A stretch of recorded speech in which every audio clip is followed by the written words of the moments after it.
bring my GoPro drone. It's gonna have a ride.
I'm on the one beach. It's next to the one 5-star hotel. I will wait for the sunset. Sorry, not much to talk today. I will try to make a short video, short vlog from today. Waiting for the sunset, and I discovered something unique. It's totally empty beach, and not even. Check this out, guys.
This is volcanic sand, black volcanic sand. Over there is the hidden entrance to this paradise. I will see over there on the rocks there are some fishermen. Let's see, waiting for sunset anyway.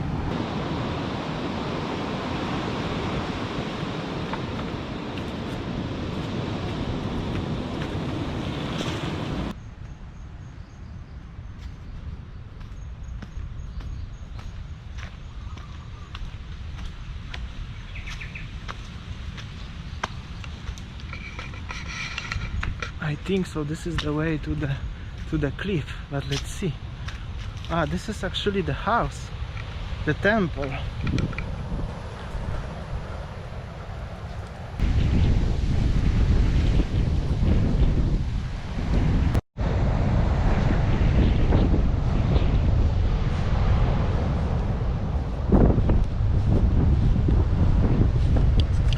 Alright.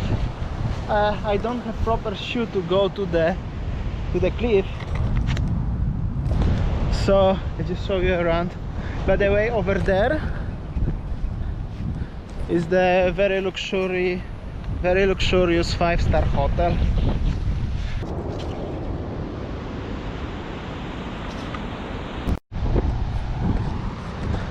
And over there behind me is the helipad, I think, because I saw the crossroad there, but it's closed. That seems like this is the helipad.